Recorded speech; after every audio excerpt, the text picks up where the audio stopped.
Buongiorno cari amici, ben ritrovati in questo spazio in mia compagnia.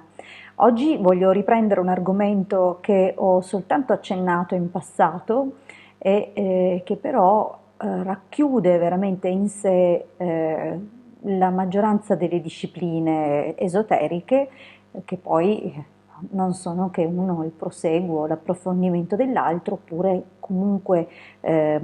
sono un punto di vista differente che verte comunque verso un unico fondamento. Dunque vediamo appunto di cosa voglio parlarvi ed è l'argomento degli arcani maggiori. Abbiamo in passato iniziato un piccolo accenno, forse uno dei primi video di questo canale, e non siamo quasi più tornati sull'argomento. Ho preferito comunque altre materie, ma senza mai perdere questo argomento, mai perderlo di vista, proprio perché per capire veramente i tarocchi è necessario conoscere quante più cose possibili e riuscire appunto a trovare i significati nascosti in questi disegni che hanno un aspetto molto particolare, dal sapore antico, misterioso, a volte anche folcloristico per certi versi. E appunto riuscire a individuare in questi disegni non soltanto il quadro generale che possono appunto mostrarci per darci un'indicazione del momento della nostra vita, quello che appunto può essere come una raffigurazione fotografica di cosa stiamo passando, ma anche proprio raccogliere tantissimi significati che porta ogni immagine e che appunto si riagganciano agli archetipi. Dopo aver parlato di tantissime cose, così come abbiamo fatto, siamo in grado appunto di riuscire a vedere qualcosa in più, al di là delle immagini che ci portano appunto delle scene che possono essere tipiche di un periodo, come può essere il Medioevo o altre scene appunto antiche che prendono corpo e vita nelle lame dei tarocchi. Vediamo dunque di capire qualcosa in più. Sappiate che è un discorso molto bello e cioè l'approfondimento dei tarocchi sicuramente vi darà moltissimi spunti di riflessione e a sua volta vi permetterà di incatenare e fare proprio dei tantissime connessioni mentali dei vari argomenti, riuscire a capire come di fondo poi tutti parlino di una grande e unica cosa. Allora, perché sono tanto importanti? Appunto abbiamo detto, in un certo senso, perché raffigurano molte verità e su molti livelli. In effetti, per poter capire appieno il messaggio dei tarocchi è necessario andare ad applicare le più varie discipline, tra l'alchimia, la cabala, l'astrologia, la magia, la numerologia, insomma sono tantissime le cose che possono integrarsi una con l'altra e mostrarci i significati più nascosti. Ma un'altra cosa molto simpatica che possiamo fare per capire meglio in quanti modi e quanto può essere versatile lo studio dei tarocchi per il nostro percorso di crescita è abbinare i tarocchi, cioè le varie lame fra sé. Abbiamo visto appunto che sono numerate in ordine crescente e sebbene la tentazione sia quella di partire da zero, dal matto e poi finire alla carta 21, alla lama 21, in realtà il 21 o la lama 22 o 0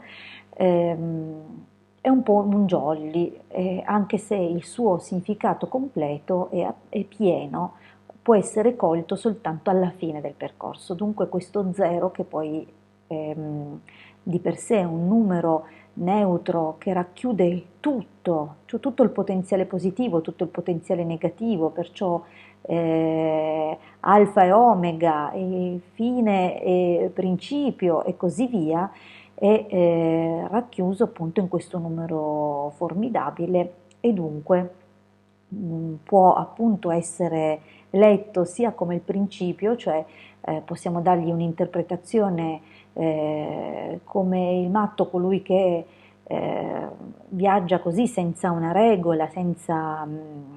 una cognizione, no? Lontano dalle convenzioni e dagli schemi, ma possiamo anche individuarlo come colui che ha compreso e visto e conosciuto talmente tutte le cose da non vivere più su un livello razionale o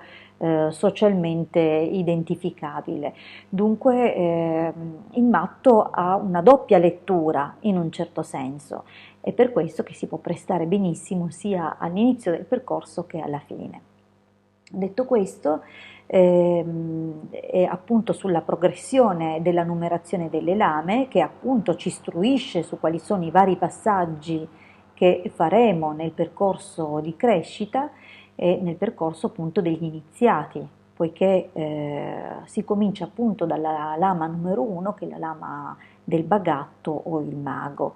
E si va avanti, insomma, superando prima gli aspetti formali e poi passando agli aspetti più intimi e interiori fino a raggiungere appunto alla completezza che appunto è raffigurata dalla lama del mondo. Vediamo però che è vero che possono essere visti in questo modo, e cioè come un percorso di crescita che segue appunto la numerazione in senso crescente, ma possono anche essere affiancati dal momento che siamo in un mondo duale dove dobbiamo appunto bilanciare gli opposti. Noi possiamo immaginare di porre le lame una accanto all'altra, partendo da una parte dal numero 1 a salire e accanto al numero 1 in qualità di suo opposto la lama del matto 0 e a scendere, perciò avremo 1 0,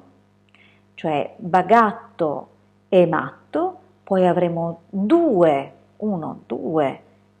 21, perciò papessa mondo e così via. Da una parte saliamo, da una parte discendiamo, arriviamo alla coppia che appunto permette lo shift e si prosegue, cioè in un certo senso si forma un cerchio. È importante anche il simbolo del cerchio proprio perché stimola tutta una serie di altre riflessioni, e cioè che c'è la perfezione nel percorso iniziatico, c'è un partire da un punto e tornare su quel punto, e questo è anche molto indicativo su quello che appunto noi andiamo a compiere in questo percorso, ed è quasi come se facessimo un giro su noi stessi, ma questo giro che sembra completarsi quando raggiungiamo un punto, in realtà va a una ottava superiore e prosegue. Dunque il percorso di crescita spirituale può essere, secondo me, molto ben raffigurato da una spirale crescente ovviamente. Detto questo, perché è tanto importante appunto valutare un discorso basato sugli opposti? Intanto dal punto di vista cabalistico noi abbiamo davanti sempre l'albero della vita con le varie sefirot, e sappiamo appunto che sono disposte su i due opposti più un sentiero centrale, appunto, che è la via regale, il sentiero dell'equilibrio fra gli opposti. Ma proprio per percorrere questo sentiero, che è quello che idealmente fa la persona, l'iniziato che inizia questo percorso, dobbiamo controbilanciare questi opposti. Perciò in rapporto, in relazione all'albero sefirotico, ci poniamo noi come iniziati, noi come desiderosi di avvicinarci alle verità spirituali, e in contrapposizione mettiamo appunto queste lame che raffigurano il sentiero degli opposti, cioè quello che noi dovremmo fare per tendere all'equilibrio, guardando sia da un lato che dall'altro, mettendo in relazione questi opposti e integrandoli in noi. Dunque è un percorso molto importante, molto interessante, che continueremo ad approfondire nel prossimo video, quando appunto parleremo del bagatto. Vi ringrazio per avermi ascoltato fino qui e vi rimando alla prossima condivisione. Un grande abbraccio dalla vostra Hildegarda e mi raccomando, sostenetemi con il vostro mi piace e eventualmente iscrivetevi al canale se ancora non lo avete fatto. A presto e grazie.